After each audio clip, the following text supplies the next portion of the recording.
The Curmudgeon Rock Report. Curmudgeon rhymes with bludgeon. Rock gods do it right. So do rock nerds. We're here for the rock.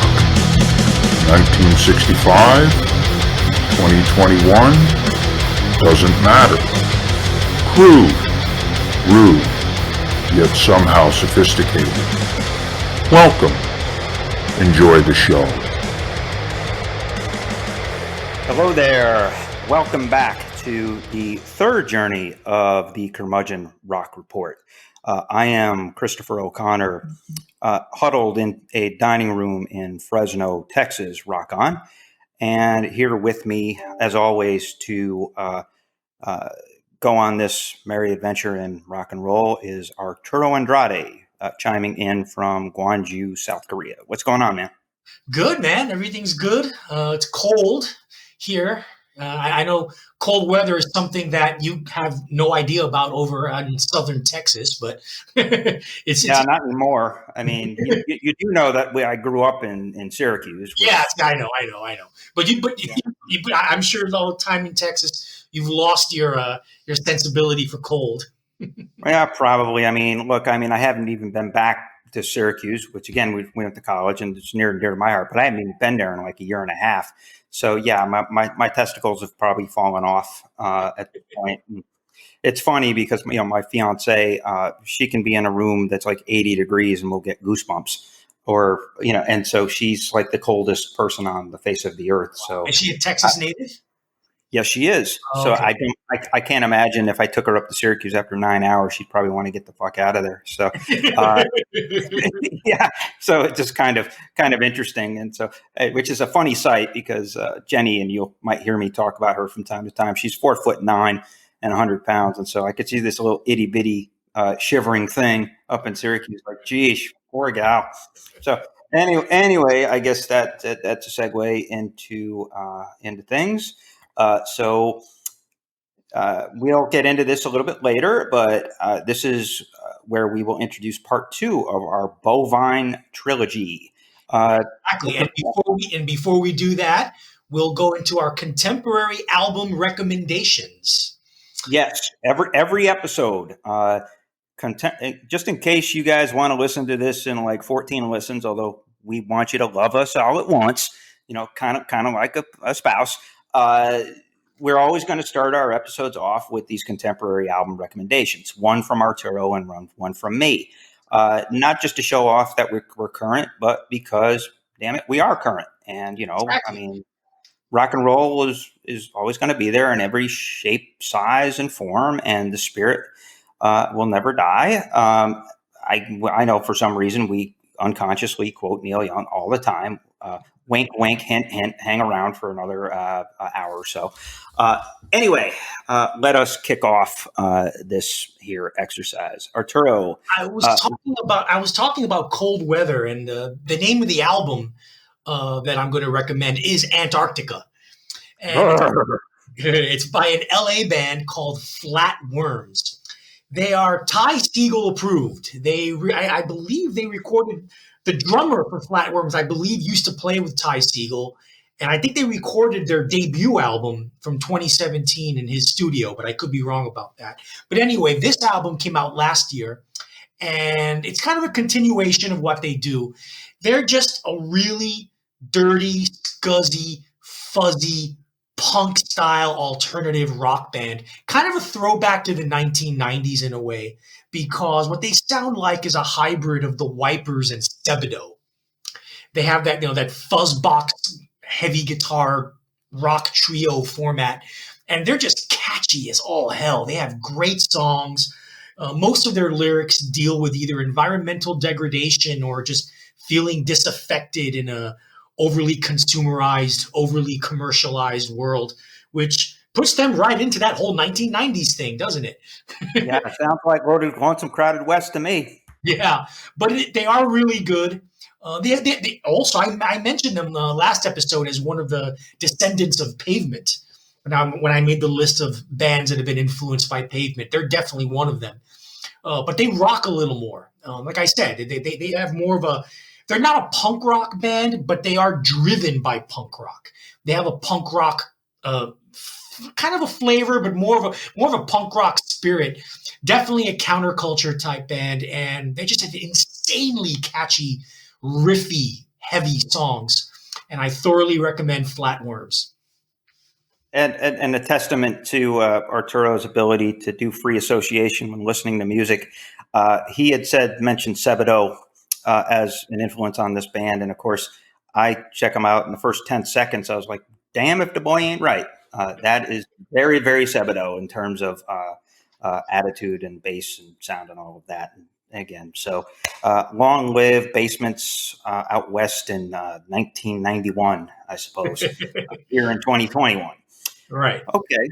So now my recommendation, and this is a little unorthodox. You figure down here in this rock nerd snob space, we would leave the zeitgeist alone. However, once in a while, the zeitgeist is exactly on point and is exactly what the culture not necessarily needs, but what it cultivates, and it explodes forth and changes everything we've known in an area.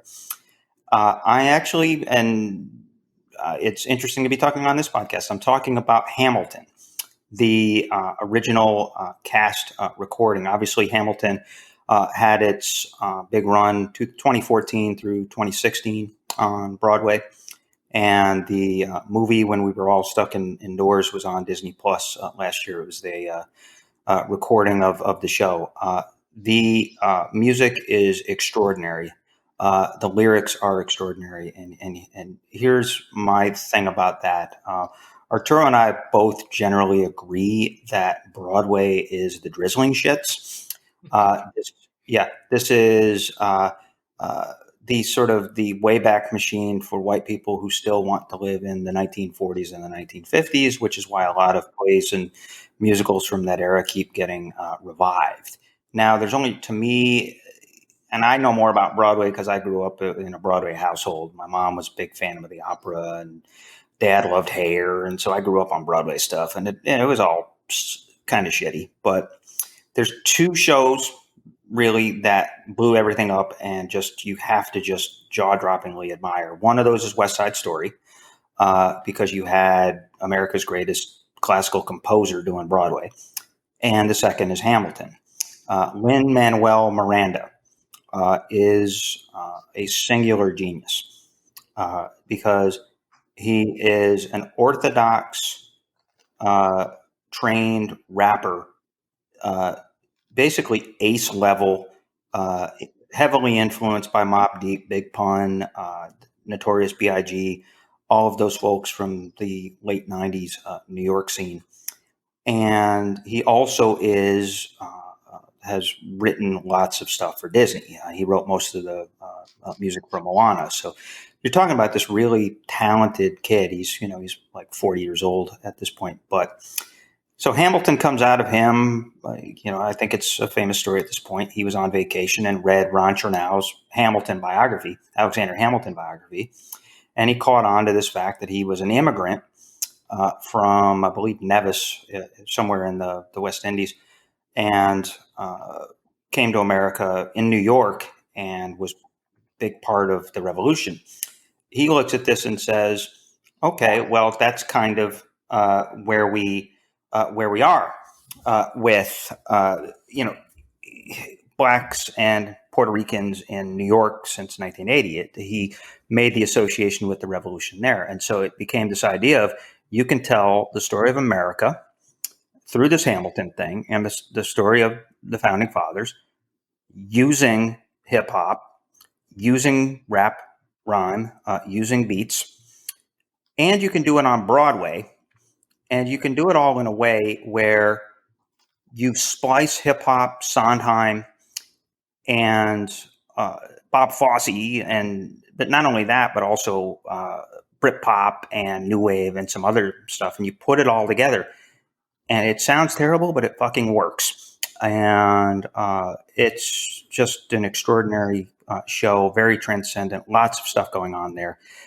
It's really a dialectic about diversity and culture and the things that make us American. And it's just subversive when you have all these Black and Hispanic men playing the founding fathers. And not only that, but doing these raps that, again, are just absolutely orthodox and all of that. And so, I mean, I'm talking about my reverence here, but it just has a cultural importance. And I think that in the last 50 years, it's one of the great cultural works in America. And surprisingly enough, it fucking rocks. So if you've been having an aversion to that, look at this as a curmudgeonly endorsement. So check out Hamilton.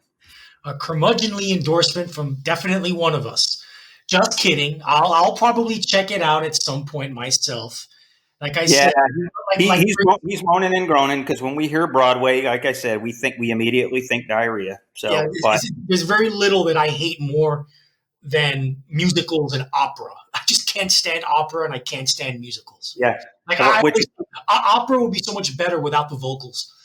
Yeah, I was going to say, which is coincidentally because Hamilton also works as a rock opera because it's just like one big song.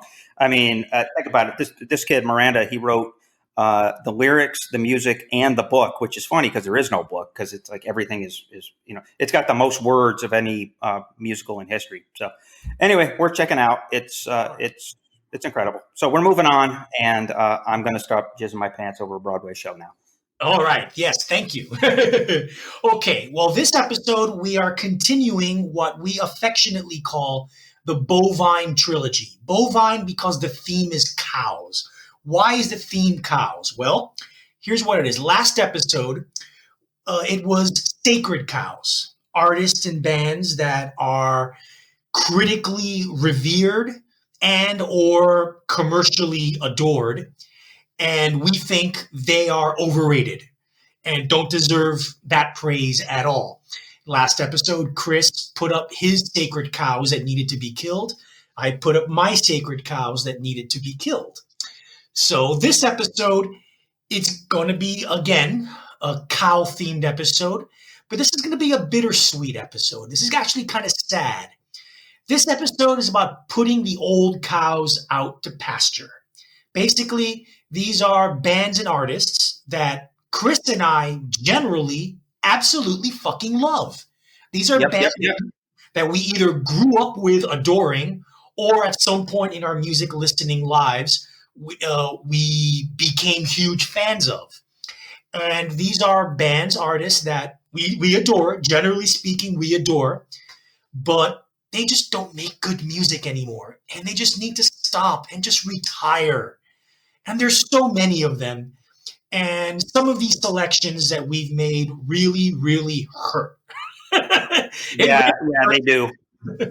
Yeah, and in one or two instances, and at least on my list, it's almost like I'm having an argument with myself.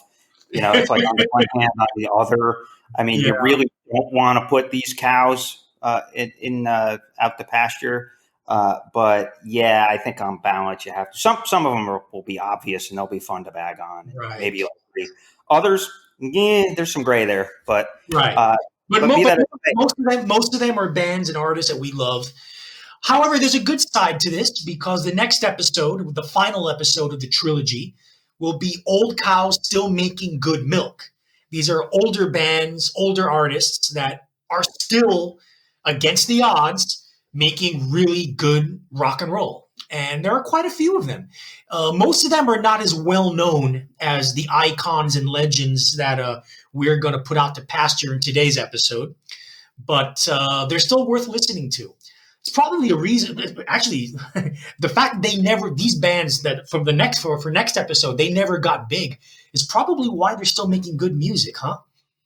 Yeah, I mean, could be. There's something about having $100 million in the bank that probably would make me try less hard. Complacency. Yeah, well, either that, but at this point, I mean, look, it's kind of the reality of the music business these days that who spends money on music for the most part? Boomers. Folks, maybe not your mom's age, but it's certainly my mom's age. I mean, the folks, the baby boomers, the folks born in the late 40s and early 50s. I mean, they'll still go see them. Enough James Taylor. Nope. And they'll still, I mean, my mother still talks about it. 5 years ago, she went and saw the Moody Blues at Turning Stone Casino in upstate New York and And she loved it. absolutely loved it. And, she loved Santa Claus on drums and, oh, those guys rocked. And I mean, like, Mom, and, they probably have between the five of them have about 8 fake hips. It just, and so, I mean, but here's why. I mean, the reason that many of these artists haven't gone out to pasture is because they know they can still make a shitload of money off the people that actually still spend money off music. The nostalgia is very lucrative. Oh, no doubt. And, without some of these bands, Live Nation would, who knows, now, granted, Live Nation might go bankrupt post-COVID anyway, but without some of these artists, like, I mean, think about it, the national concert scene would probably go in the shitter. So yeah. Where would the Curmudgeon Rock Report be without Anchor? Seriously, we wouldn't be anywhere without Anchor. Anchor provides the terrific platform we use for hosting and automatic distribution to numerous popular podcasting communities, including Spotify, Google, and Apple. They also supply us with an RSS feed. Did you find us on Stitcher or Podcast Addict? Thank that RSS feed. Anchor is a lot more than all that, though. You can record your audio and then stack your individual recorded segments for easy editing. You can also store audio files and access sound effects and even voice messages from listeners for added juice.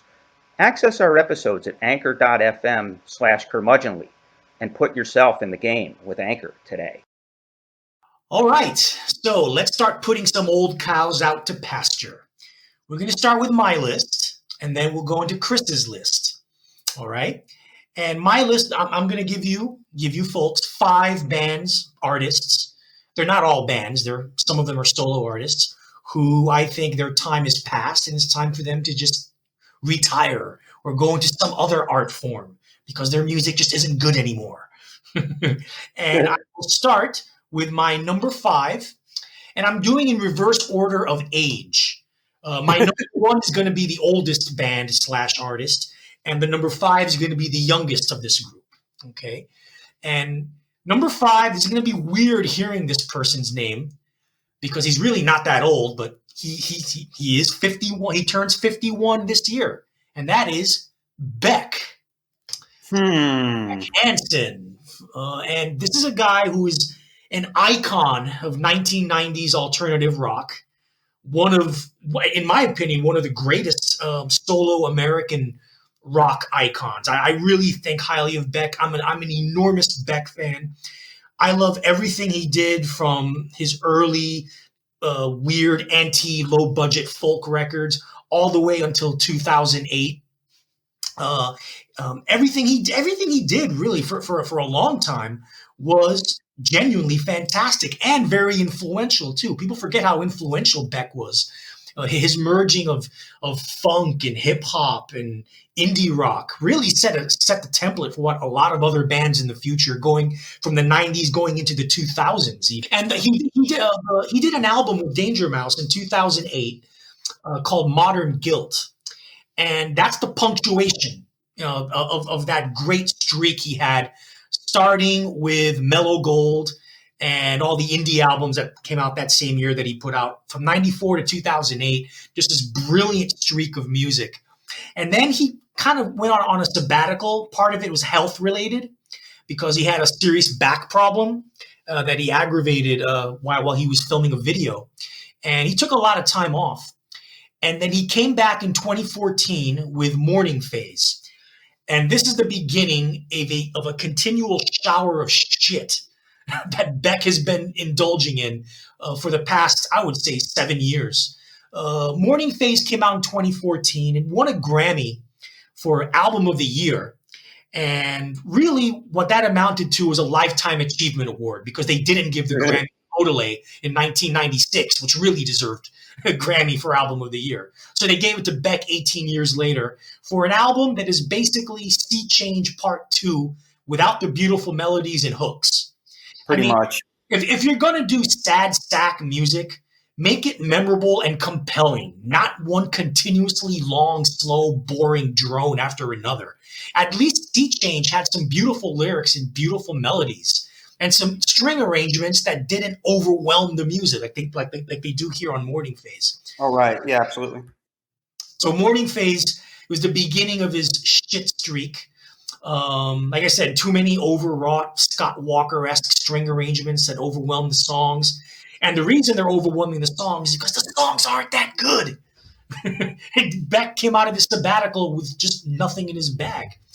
And what he's bounced back from that, in 2017, he came out with Colors. And 2 years ago, he came out with Hyperspace. And basically, these are just shitty attempts by a middle-aged rock star at doing shitty modern electronic pop. There's just whatever edge and counterculture element Beck had in his music is completely gone. He's just trying to sound like The National now, or the Weeknd, or whatever. I think The Weeknd is the proper comparison, and he really sucks at it, and he shouldn't do it anymore. And really, Beck, just hang it up, man. You're done. Yeah, to be fair, everybody's trying to be The National in The Weeknd. Hey, so why shouldn't Beck do it? Yeah, but Beck he's an icon. He's a legend. He's better than that. He shouldn't have to revert to and go down to that level. He's Beck. Yeah, I mean, I kind of feel the same way. To me, I think that he kind of hit his high mark with Guero. Yeah. I was a big fan of that record. He did like this sort of back and forth for a while where he would do the intimate record, followed by the goofy record, followed by the intimate record, followed by the goofy record, all that. And then it really gets to Guero. And like you said, Modern Guilt, I was big into for a while, at least for part of it. It was interesting that he was trying to do drum and bass. But yeah, he's definitely fallen off a cliff. So yeah, so enjoy that last fit of grass before we put the sledgehammer to the back of your head. Oh, and coincidentally, yeah. Sorry, Mr. Hansen, we had to put you out. Okay, onward to my number 4 cow that needs to be put out to pasture. And I think a lot of people out there will agree with me. Everyone's favorite Irish legends, U2. Oh boy. Now, let me just say, U2 from 1983 to 1993, for that decade, they were the world's biggest and best band. I love everything they did in that era. They had 3 albums that are among the greatest of all time in that streak. War, The Joshua Tree, Octung Baby. I'm a huge Zooropa fan. I actually think Rattle and Hum is a good record. Take out all the live stuff and just leave it as a studio album, and there's some really good tracks on there. But they have been embarrassingly bad from 2004 onward. Now, I know Chris will disagree with me because he loves this album, but How to Dismantle an Atomic Bomb is a lightweight pop rock attempt at being Coldplay, who themselves at the time were lightweight U2 imitators with pianos, basically. It's essentially what they were. Hey, I'll give it up. That's a good line. You're wrong, but that's a good line. They followed that up in 2009 with No Line on the Horizon, which is an embarrassment in lack of inspiration and a crime against songwriting. At this point, Bono and the Edges could not come up with anything interesting anymore, or anything good, anything even resembling good. By this point, they're just done. Like they're done, spent the way Radiohead is now. But guess what? They're not done. They come back in 2014 with Songs of Innocence. And then the sequel in 2017, Songs of Experience. Basically, songs about their youth in Dublin. And lyrically, that's what it is. Musically, it's just a humiliating attempt at trying to remain a relevant pop act. And it's just embarrassing what U2 is now. They cannot accept the fact that they are now where the Rolling Stones were in the 1990s. People only go to see U2 to hear them play their old hits. Hence, pretty much. Hence the Joshua Tree anniversary tour from 2017, which they extended for 2 years because people want to hear them play the old stuff. We don't want to hear you play your shitty new songs. Yeah, I gotta say it. For a long time. Yeah, I saw on YouTube, last year, a tour that they have figured out a way to put a new spin on a sort of homecoming. And so, yeah, so they can still put on a good show. But yeah, no, I totally agree with you. I mean, look, 2014 with Songs of Innocence, they did more to switch people off of iPhone and back onto Android than any single entity ever. Yes. I don't know if you remember that. That was a terrible business decision by basically having, if you had iTunes or anything, have their album automatically be uploaded into your iTunes, basically forcing their album onto you. Yep. Yeah. Which got them like 100 million people access to the record instantly. But yeah, it's one of those things. Well, it wasn't Sergeant Pepper's, folks. Let's just put it that way. And here's the thing: Bono, in an interview with Mojo Magazine, tried to defend it, saying, "Hey, listen, yeah, it was a bad idea, but hey, we're giving free music. Does anybody get upset at Santa Claus for giving free gifts?" And my response is, motherfucker, people ask Santa Claus for gifts. No one asked you for your shitty new album. Okay. Okay. Yeah, that is true. I mean, basically, that line makes me think of old picture of like, how like every family has that one picture of their kid when they're like 2 years old on Santa's lap, absolutely fucking terrified of Santa. Yeah. That's what this was. Yeah, people absolutely terrified of 60-something-year-old Bono now. What are they going to do? Once this virus is over, are they going to do a 30th anniversary Zoo TV anniversary tour? Is he going to bring out the stage in a leather jacket and his 60-year-old paunchy self? Yeah, the Fly is coming out of retirement. Yeah, and again, like we'll keep mentioning the heartbreak because Achtung Baby. If I personally put together a list of the 25 greatest albums ever made, Achtung would be on that. And so this band that used to be so innovative. There was a time when U2 meant something. Absolutely. Meant something at one point. They were a great band. They put out great music. They had a great message. They were the closest thing our generation had to the Beatles. And, no question. And the Beatles were smart enough to break up. Yeah, absolutely. They knew, and well, they broke up when they were like all in their late 20s, and so they were really, really, really smart. I don't know. It's and like we said, I mean, he puts the floor at 2000. I put it at 2004. That's a topic for another day. But I'm actually a fan of How to Dismantle an Atomic Bomb. But yeah, then they just went off a cliff, and it just basically they just got sloppy and messy and shitty and. They're a bunch of old men. Self-indulgent, self-important, self-absorbed, solipsistic. Well, but they always were those things, but they used to be good at it.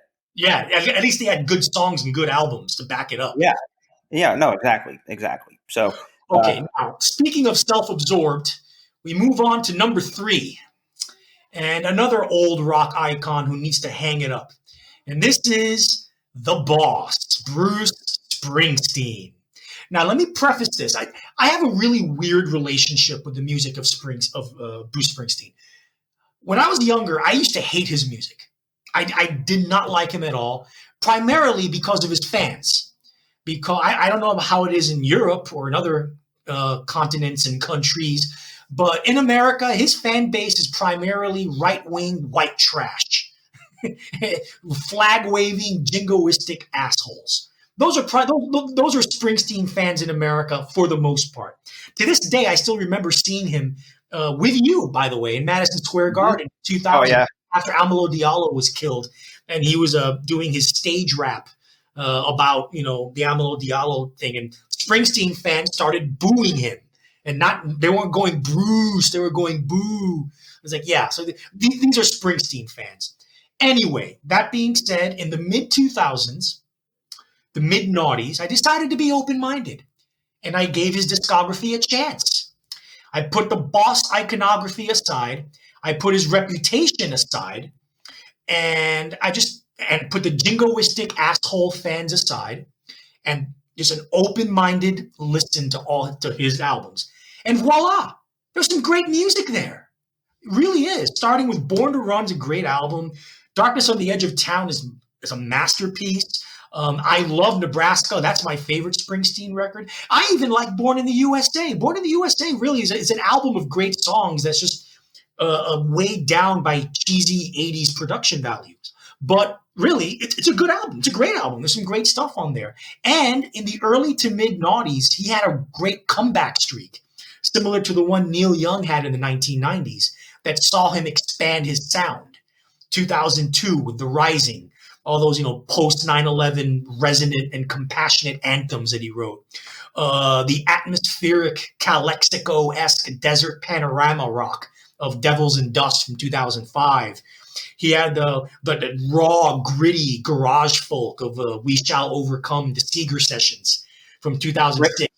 Great album. Yeah, which is basically Springsteen and a crack band just covering all these old folk songs from the 1930s and 40s, but kind of rocking it out in a garage folk kind of way. And then in 2007, he had a great pop record called Magic, where he kind of delves into Brian Wilson and Scott Walker territory, with orchestral pop and just really insanely catchy songs, which proved that Springsteen could write pop songs when he wanted to. However, from 2014 onward, similar to Beck, with his album High Hopes, he's been recycling himself ever since. Like every album he's put out for the past 6-7 years has been just the same. You could predict it. It's predictable. You know what his lyrics are going to be. You almost predict the chord progressions even. And when your most notable music contribution of the past decade was an overcharged one-man musical where half the time you're talking about how you wrote your old songs, it's time for you to hang it up. Bruce, you're out to pasture. I will say this, though. The Broadway show, they recorded it, filmed it, and put it out on Netflix. It's an amazing show. So at least there's that. He has a line in there where he says losing Clarence Clemens was like losing the rain, which is a really moving line. But yeah, and Working on a Dream was probably his last great record. I agree with you. I think Darkness on the Edge of Town is a masterpiece. One of the best American records. One of my favorite records by an American artist. And just the whole theme of, trying to find that dream and to try to, this open road, majestic That's every Springsteen song. Follow your dream and get on the open road. That's every song. 1975. Yeah, pretty much. But boy, is it good on Darkness on the Edge of Town. It's real good on Darkness on the Edge of Town. Still writing those songs. Yeah, I know. My motorcycle, strap your hands across my engines. We're going to get out of this town. We're going to go on the road. We're going to find America. We're going to find ourselves. And shut the fuck up already. If you haven't found yourself already, just shut up. Yeah, I know. And it's interesting. Like, I think the Broadway show gave him a little bit of renaissance. But yeah, he definitely, he's 71 years old. He lives in Rumson, New Jersey. He's got more money than God. He's another one of these guys that will never go away because he knows he can make a shitload of money. But right. But what are you going to do? But he is one of the greats in America. Sure. When he dies, I will light a candle for him. No problem. But I absolutely will too. And I'm with you. I think from Born to Run on through Born in the USA, he could do no wrong. But hey, that ended 36 years ago, 37 years ago. So here we are. And the grass is still green out there in the field, dude. Yes, it is. And this leads us to number 2. This one's a band, not an individual, that really, really, really needs to stop. And they needed to stop really 30 years ago. Okay. And this is none other than the Rolling Stones. Do I really need to explain this one? Yeah, give us the condensed version. Oh, God. I mean, okay. From 1964 to about 1981, they're the world's greatest rock and roll band. I adore the Stones. I'm not one of those who's either a Beatles or a Stones guy. No, I don't believe in that. I love both of them equally. I actually think 1969, Let It Bleed, is better than Abbey Road. I believe Beggar's Banquet was the moment the Stones finally caught up to the Beatles album-wise. And I think they had a great run. Exile on Main Street to this day is, I still think, the greatest rock and roll record ever made, from 1972. And they made some great ones after that. I love the disco shit they did. Black with Some Girls. I love that stuff. I mean, Disco Dance Boy. no, but the Stones did black music almost as well as any black artist did. They did it well. No white British rock group did really touch the vein of African American music. Blues, gospel, folk, R&B, soul. No one did that. No white rock group did it better than Stones. Okay. But starting in the early 80s, after Tattoo You, they just became a corporate rock act with no inspiration whatsoever. Not a single good album to their name from the mid 80s onward. I mean, the Harlem Shuffle, anyone? Corny ass videos, stupid songs, histrionic vocals, and they're still making music, and it's still terrible. So why? Yeah, pretty much. I mean, I know that they had this song that was on my station when I lived in White Plains, New York, called Gloom and Doom, which I guess Jagger did by himself. Yeah. That was just pitiful. I'll let you get back to it, Arturo, but one line I can say about the Stones is, when your greatest claim to relevance in 2021 is that somehow your junkie guitarist is still alive, that's probably a good sign that it's just the end of the road and you should go off. And then obviously the second thing is when your guitarist marries a chick that's like 50 years younger than him. That's another. Was that Ron Wood? Ron Wood? Okay. Yeah, something like he married like some 25-year-old gal or something. So anyway, when it gets to that, it's time to go. And the next one, and this one is going to piss off a lot of people, especially baby boomer music critics. And this is the bard himself, number one, old cow who needs to be put out to pasture, Robert Zimmerman, otherwise known as Bob Dylan. Word. This is another one. Do I have to explain this one? Well, actually, you might, because okay, all right, I will. Only because that album he did last year with all that JFK stuff on it was lauded, which I guess you would expect. But I'm going to go into that. But even people that I respect were giving laudits to that record, which I don't get. But anyway, I'll get to that album very soon. Yeah, and this brings up the point I want to make, is that at this point, only music critics aged 60 and up give a shit about Dylan. All right, seriously. If there are any critics or reviewers giving any good reviews to Dylan, it's because they're under pressure from their older bosses who have Dylan's cock firmly entrenched in their mouths. Okay? Oh, you leave Jan Wenner out of this. Please. Let's start with Rough and Rowdy Ways from last year that got Mojo called it their album of the year. I think it's absolutely dog shit terrible. Lyrically, it's the one thing I never thought I would say about Dylan. It's lazy and predictable. When you're listening to the song for the first time and you can predict the rhyme schemes that he's going to come up with, it's shit, okay? Yeah, it's good time. It's cliche, and musically, it's just one long, slow folk dirge after another with the occasional mid-tempo blues shuffle. Ugh. Basically, it's uninteresting stuff that he's done, uninteresting stuff that has been done before hundreds of times and many times better by Dylan himself. Okay, years ago. It might have been uninteresting, but at least it was good. Yeah. It's just a testament as to why 79-year-olds shouldn't be making records anymore.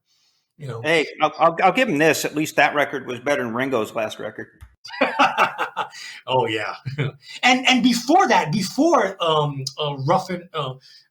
Rough and Shitty Ways, he put out 3 albums in a row of old traditional American songbook standards, the kind of stuff that Irving Berlin and Cole Porter and Rodgers and Hammerstein and Harold wrote, the kind of stuff that Frank's what I call Sinatra music. Basically, he did 3 albums worth. One of them was a triple album, so it's really 5 albums. Shadows in the Night 2015, Fallen Angels 2016, Triplicate, the triple album of 2017. All heavily orchestrated 1940s, 50s Sinatra style vomit. Okay? Now, I don't like to hear the original versions of these outdated, histrionic, sentimental sopfest songs. Why in the hell would I want to hear these songs with Dylan's septuagenarian, croaky old frog voice? Why would I want to hear that? I told Dylan, "Oh, this is a good idea, Bob. Why don't you sing all this syrupy Sinatra music?" Yeah, because that's what people want to hear. Give me a fucking break. In this episode, we begrudgingly put some of our beloved old cows out to pasture. However, there are some old cows out there still making good milk. Join us for the next episode of the Curmudgeon Rock Report when Chris and I take inventory of older rock bands / artists still rocking on, or quasi-rocking on, and producing great music. Follow us on Twitter at @CurmudgeonPod, and you can email us at curmudgeonrock@gmail.com. Now, we are halfway through our list of these cows that really need to be put out to pasture. Let's hear your cows, Chris. I'm looking forward to this. Sure. And I just want to make a mention that at some point, Scott Walker's estate may come after us with a vengeance. I think we might want to just start selling "We Hate Scott Walker" bumper stickers. Funnily, like I said, this is about, we had the rant last week, and somehow Scott Walker's made 3 mentions so far in this episode. So way to go, Arthur. One of them was positive. When I talked about that Bruce Springsteen album, Magic, that had some kind of Walker Brothers-esque orchestration in a couple of the songs. That's a good thing. I like those Springsteen songs. Okay, I like it when Bruce does it, not when Scott did it. Okay, got to keep it balanced to keep the slander police off our back. So anyway, so now my half of the list. Number 5. Yeah, and so this is kind of the same, and I'm not necessarily going to go in the same order or the same conceit that Arturo did. We're not going to go in order of age. We're going to kind of mix it up here, and it really is the same exercise. These are folks that at one point in my life or another have been very meaningful to me, that I've admired, that have been some of my favorite bands, or perhaps my favorite artist of all time. And now we're here. I mean, to me, it's almost like a dialectic. It's like, oh man, do I have to put them out there? And in some cases, it's like, okay, so maybe their work is still interesting, but come on, man. So to start off, I'm going to start with my greatest influence on this list, and the one that's really, really is the hardest one to do, but he needs to be out there. Neil Young. Old man, take a look at my life. Yep. Absolutely. He needs to look at his life and say, okay, it's over. So here's the thing. So Neil has had a really interesting last few years. In some ways, you could make the argument that he's in the process of putting himself out to pasture. I guess he just needs to hurry up. Yep. Now, here's the thing with Neil. He's in his archives phase, and so he's kind of mixing it up between putting out all of the stuff in his archives, which is a good thing, by the way. Yeah, which is fascinating. I mean, that's absolutely fascinating. But he's mixing it up with these new outlays that are just painful. And so, if he's in the pasture, it's like call him a skinny cow, because he's still out there doing it, but he's eating less good grass and digging up the old grass. He's not skinny, dude. Have you seen him lately? He's quite fat now. Well, yeah, Daryl Hannah is spoiling the shit out of him, and I guess he's been smoking a shitload of weed too. Yeah, so, he's back smoking pot again. How about that? Yeah, there you go. So a few things to say about Neil. So back in 1990, he made a comeback by playing his Old Man Towering Over the Fields of Time thing in Ragged Glory. Fantastic. Now that was cute when he was 44. The song, one of the better songs on the record, is The Days That Used to Be. And that still holds up. And one of the genius parts of that song is it sounds like it could have been from the perspective of a 75-year-old man at the end of his life. Right. And so it's got this narrative gift of making 20 years seem like they were 60 years away. And such was Neil's genius at the time. Well, now he's actually 75. And let's face it, the magic is mostly gone. Back then when he did this looking back thing, it was wistful and nostalgic. Now it's basically just whiny and cranky, and he's convinced that the planet is already dead. So a lot of what I'm pulling from is his last record, Colorado, which, it's a Crazy Horse record, and you can't completely shit on a Crazy Horse record. Crazy Horse is always going to Crazy Horse. But I look at things, it's the crankiness and the dopiness, and he doesn't really have much to say right now. I mean, look. Dude, Neil Young has pretty much said everything he is going to say. Like, how much more? He's done. And at least Bob Dylan knew that and decided to sing old Sinatra songs. Right. Yeah, exactly. And so, and the thing with Neil is he's got a song on this record called Olden Days. And it's basically the same kind of shtick as The Days It Used to Be is. But here's the line where he says, "I'm living in the olden days. I found my friends along the way. Some are here with me right now. Some have disappeared somehow. Where did all the people go? Why did they fade away from me? Probably because you became corny as shit." And a self-absorbed dickhead. Yeah, I mean, basically. And so he's got all this stuff. Now, granted, some of the guy can still play. I mean, the one song I like on it is the 13-minute workout with Crazy Horse. Go figure. Yeah. Although the first part of that song is built on this actual lyric, and I'm not making this up. "I saw old white guys trying to kill Mother Nature." Is the hook of that song. And not only that, but it might be a Crazy Horse workout, but if you listen to it and you know Neil Young like I do, I mean, I was obsessed with Neil Young for years. There are pieces of When You Dance I can really love, stuff from the album Broken Arrow.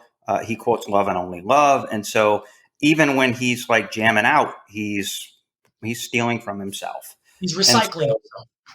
Yeah, exactly. And then the single from the record is called Rainbow of Colors, which is this really as opposed to monochromatic rainbows. Yeah, no shit. But it's basically this sort of sing along like kumbaya thing, anti-Trump. Hey, look, we're diverse and you're not, and all this, and it's painful.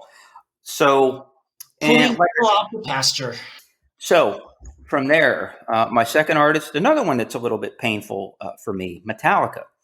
Huh. Now, Metallica. Wow. Okay. Now, I will agree with this one for sure. Yeah. And I really didn't get Metallica or didn't appreciate them or didn't understand them until I was in college. And I really wasn't a metal fan. It took longer for me. Yeah. And I really wasn't a metal fan. And then it occurred to me when I was like a junior, senior in college that Ride the Lightning is kind of amazing. And you realize they kind of invented this whole thing with, between Hetfield and Lars Ulrich and Dave Mustaine and Hammett. They came up with this idea of playing this sort of sophisticated prog rock, but way the hell sped up. Right. And so they were this admirable band, but anybody who's seen the movie Some Kind of Monster from 2000, I love, by the way, a great movie. It's a great movie, but they're nuts, and they crave validation. Right. They can't live without validation. If you look at that, and what they've done since, Monster, or not Monster. What was the name of that? The album was Saint Anger. Saint Anger. Which, by the way, I am alone on an island in loving that record. I'm the only one I know who likes that album. Well, that makes two of us. I love that record too. I love Saint Anger. It's a great workout music when you're running on your treadmill. It's awesome. Oh yeah. Oh no shit. And I actually think the terrible drum recording works because they're a metal band that's supposed to piss off your parents, and so it's a wonderful idea. But it was so poorly received by their core fans, and they took so much shit for that the couple of albums they've done since, it was like, oh boy, we got to get back to reminding everybody why they fell in love with us in the first place. So they did one album with Rick Rubin. It was like, okay, awful album, 2008. I forgot the name of it, but I know what year it came out. I remember hearing it and thinking, my God, this is like Metallica trying to parody themselves.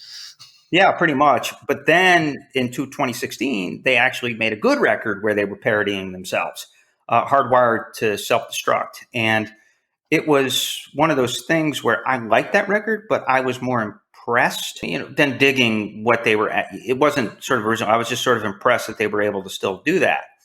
But it was one of those validation records. It's like, hey, look, we can still do what we invented 35 plus years ago. So, here's a band that's still trying to impress people when they don't need to impress anyone. This is a Hall of Fame band. Yeah, I know. And so they're still portraying themselves like the nutcases in that movie, where all those like therapy sessions with Phil Toll and all of them going. The fact that the members of Metallica renounced that movie and they regret making it, I think just shines a light on how genuine and honest that film was. Oh, absolutely. Yeah. How they really were, Yeah, absolutely.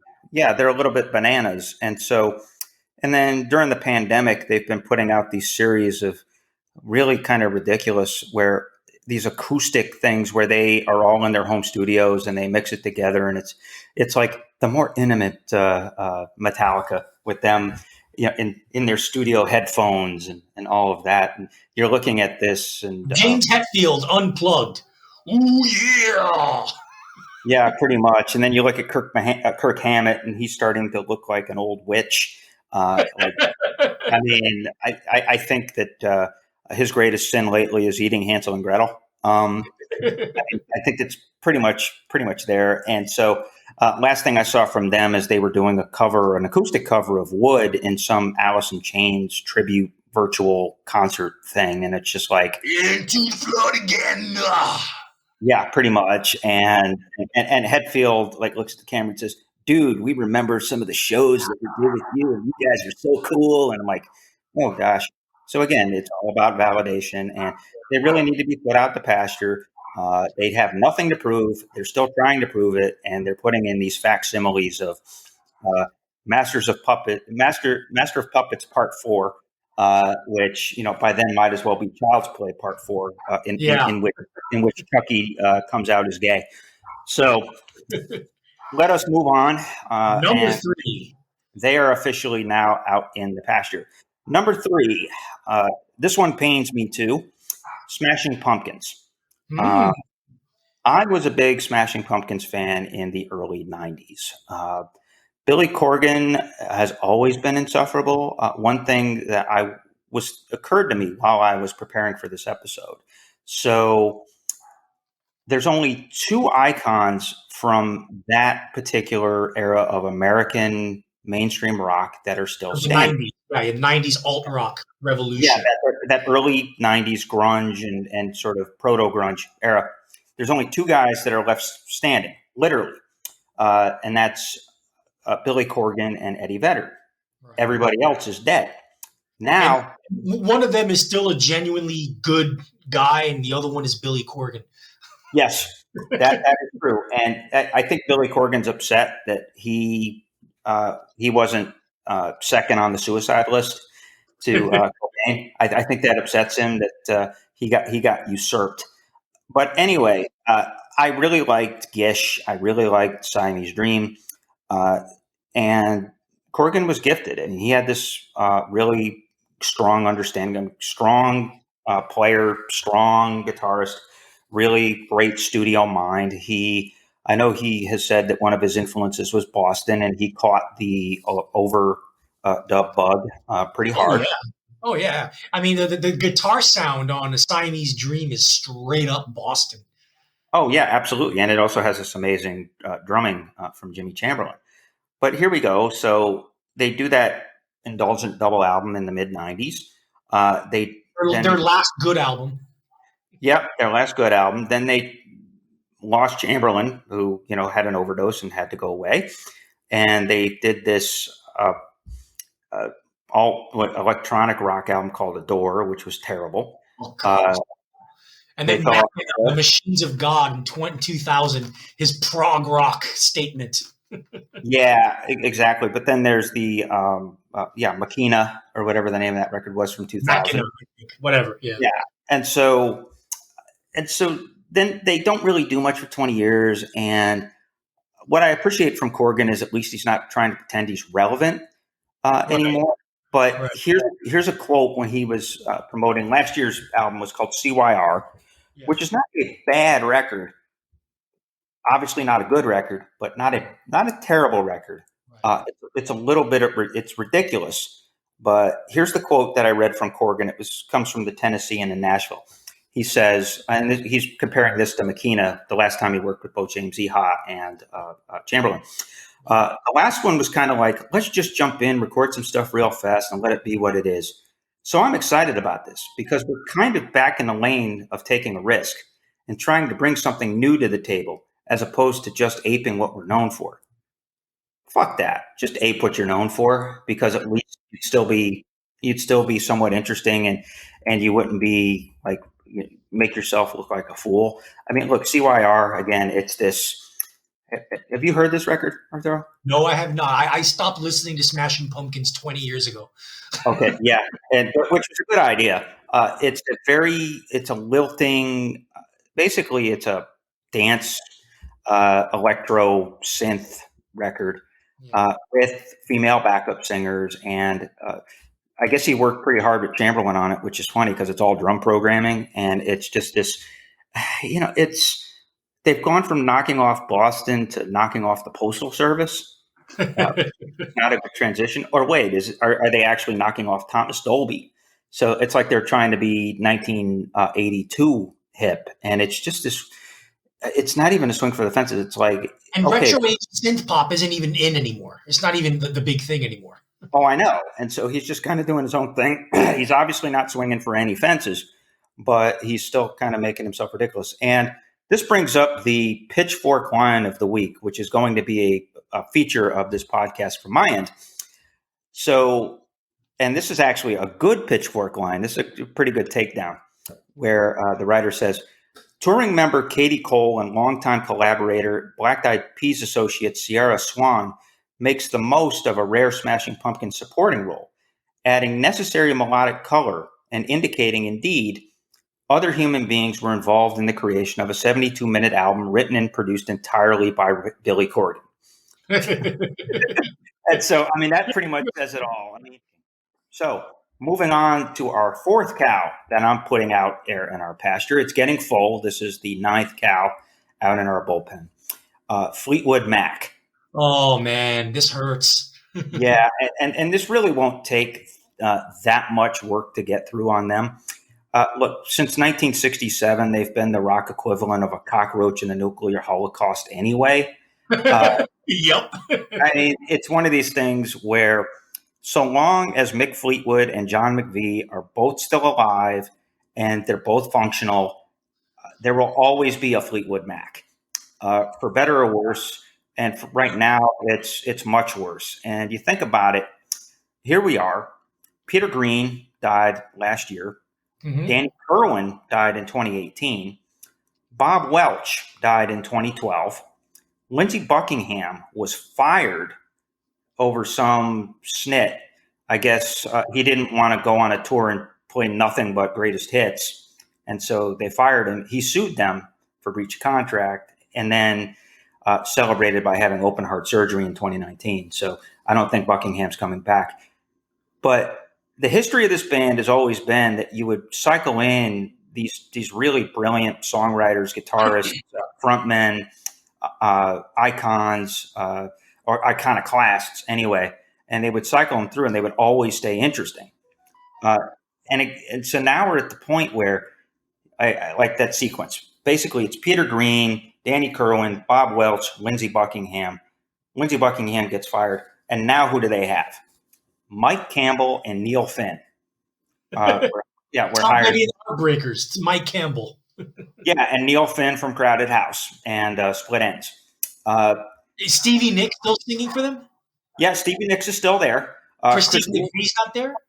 She is. Christine McVie. So they still have Stevie Nicks and Christine McVie. Apparently, I read an interview where Fleetwood was saying that when they did their last album, that Stevie Nicks basically contributed nothing. So, I mean, she put herself out to pasture a long time ago, but she's in it for the money. Well, she's showing up in episodes of American Horror Story, playing the part of a witch. Go figure. Yeah, I was going to say, go figure. But this is a band that's been almost dying for 50 years. Yeah, and they've gotten to the point. And like I said, the tipping point for me is they couldn't even find an interesting iconoclast or drug meltdown or drunken asshole like charismatic type. They went with like the two most boring like side guys they could find. I know. It's almost like they're the classic rock Justice League now. Classic rock Justice League. That's what they are. It's like they might as well be the Wonder Twins. I mean, it's funny, and sadly enough, to a point that I made earlier in the episode, people will still pay money to see these motherfuckers, and so they will never go away, and they'll still always be a clusterfuck personified. And let's face it, those classic 70s albums are terrific. Those are some of the great albums. No, there's a reason that Fleetwood Mac is on this list, because I adore both Rumors and Tusk. I also love And They Played On, which is the Peter Green record that has, Rattlesnake Shake and, all of that tremendous, wacky psychedelic blues. I'll always prefer Lindsey Mac. Oh yeah, me too. But the Peter Green Mac stuff is pretty special too. I mean, Green Maharishi and all of that stuff. It's really, really good. But the best songwriter that band ever had. Oh, no question. Best guitar player, best songwriter, best producer, all of that. He kind of propelled them into the stratosphere for a good reason. Yeah. But man, Mick Fleetwood, ironically enough, they actually had their most successful year last year because of TikTok. Dreams came back in a major way, which is a little bit irritating because now it means Mick Fleetwood gets to make that much more money and probably stick around until he's about 88. Hey, Stevie Nicks for money too. So does Christine. So does John McVie. No, absolutely. There's money to be had. And look, Mick Fleetwood, if cocaine couldn't kill that guy, and I mean, and Stevie Nicks went from being badly hooked to cocaine to being even more badly hooked on Klonopin. She was snorting Klonopin.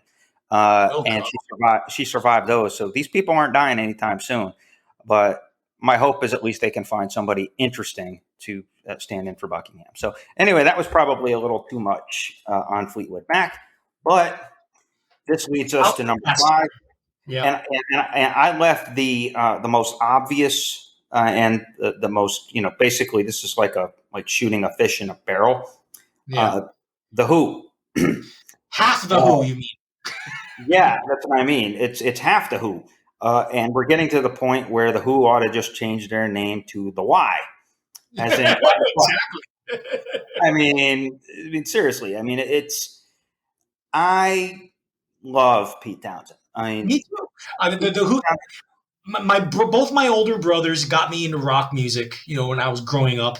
My much older brothers, none of them were into the Who. I got into the Who on my own. So the Who were my band, like Led Zeppelin, Queen, Rush, that was their band. My band was the Who, and that's why, when at a tender young age of 13, 14, when I got sick of hair metal and commercial rock of the 80s, it was me getting to the Who and Led Zeppelin, but primarily the Who. And they were a huge thing for me growing up, man. Huge. Oh, yeah.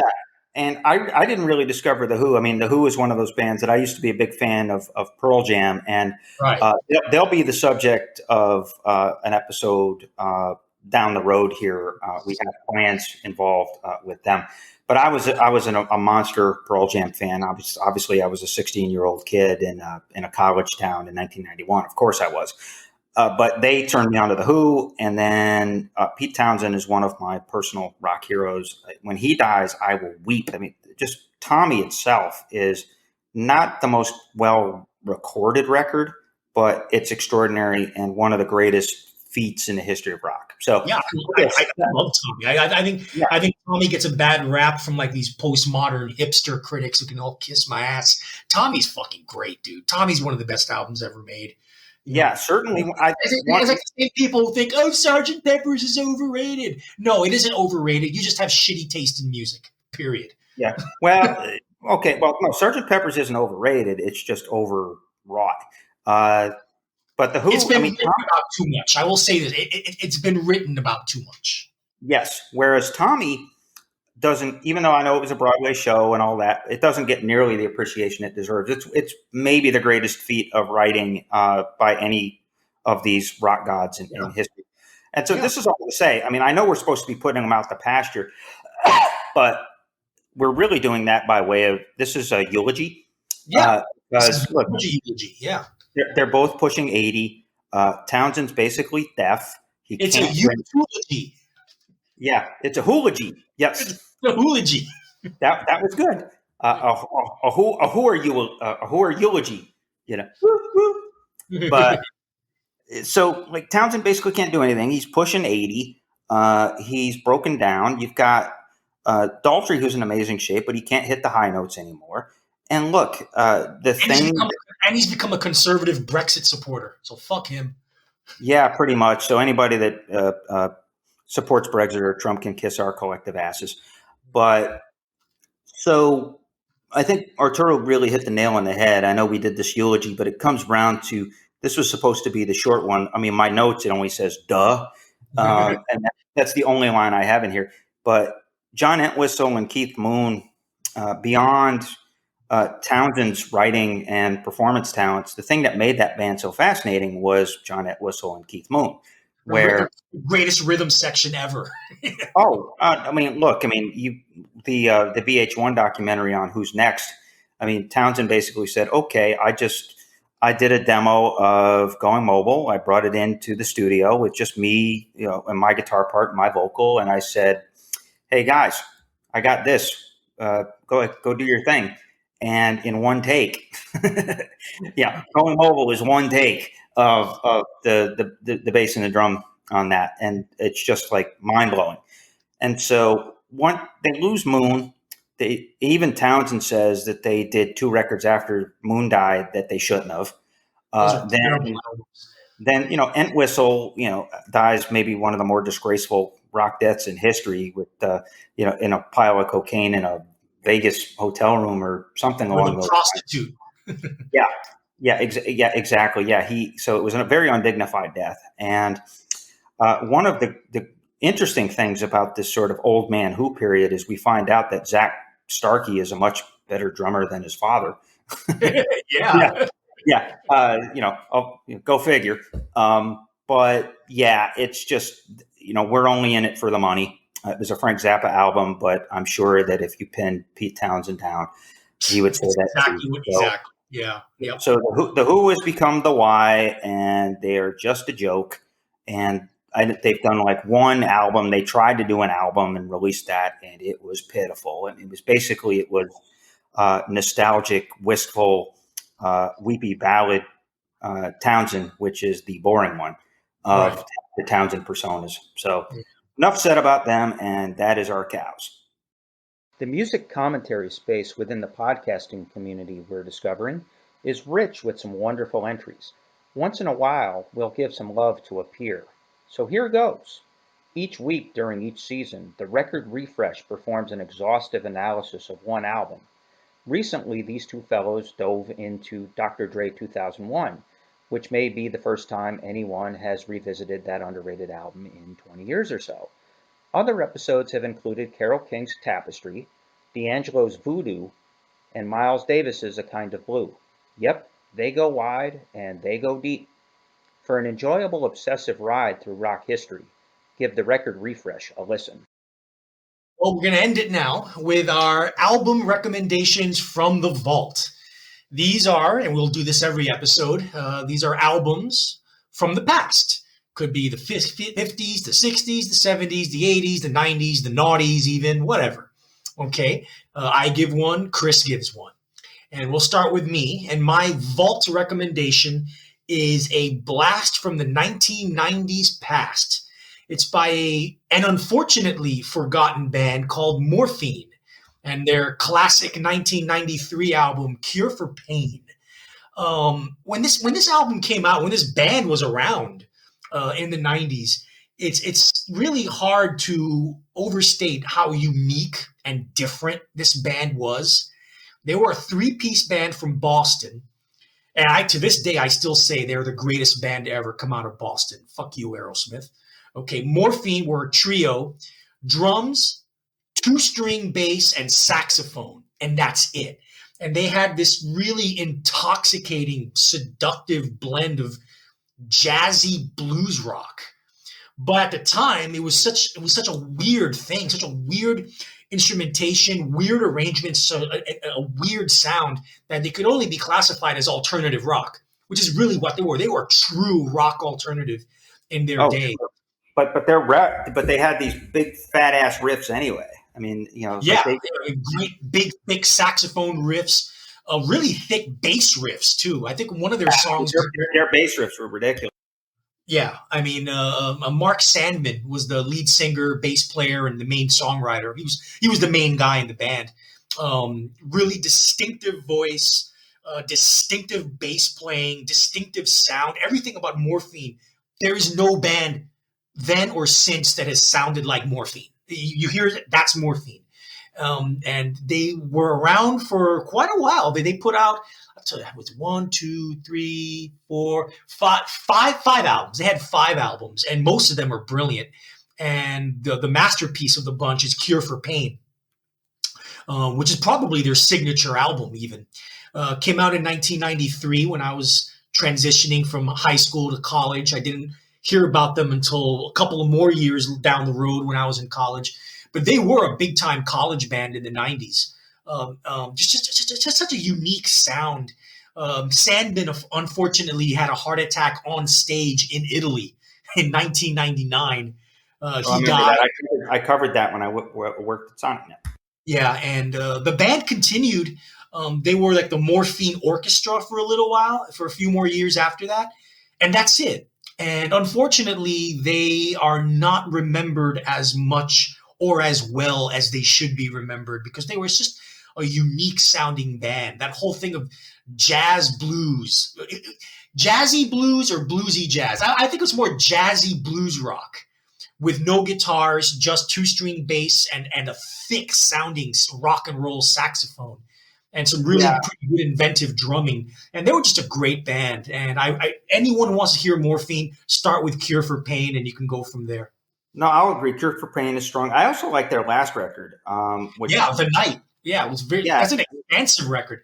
Lots of violins and cellos and it's very Middle Eastern melodies. Really good stuff. Yeah, it's actually a pretty record. Sandman had this kind of like low, kind of gruff voice, but he used it to really great effect. And they did some really kind of out there, jaw dropping, rocking stuff for what they did, and then they could just be like the most gorgeous. They do the most gorgeous thing as well. So I actually miss Morphine too. That's a good point in nostalgia, Arturo. You turned me on to remember the mid '90s. So now for my vault selection, and this is purposeful because I just had to put Neil Young out to pasture, and like I said, it's interesting because he remains relevant because of all of this stuff that he's bringing out of his vault, but the new stuff just proves he has very little left to say. That was not the case in 1972, 73 era. Right. The peak of his popularity, actually. Yes. And so I'll focus on and recommend Neil's album, Time Fades Away. This is an album that was released in 1973. It's a live album of new songs. Yes. And let me go ahead and explain this. So what this was, he purposely kept this out of print for almost 40 years because he had just broken big with Harvest in 1972. And at around the same time, his guitarist and best friend, Danny Whitten, of Crazy Horse died of a drug overdose. While he was doing this tour that's documented by Time Fades Away, his wife at the time, who was an actress, he found out that his producer and friend, Jack Nietzsche, I believe that's how it's pronounced, was sleeping with his wife on this tour. So he had all this miserable stuff. And he's ripped out of his mind on drugs, and he's miserable and all of this. You wouldn't really know it from this record. I mean, Tonight's the Night is more of the famous Misery record. Right. But this one, it's a live record. It's 8 songs. And he was touring on the back end of Harvest.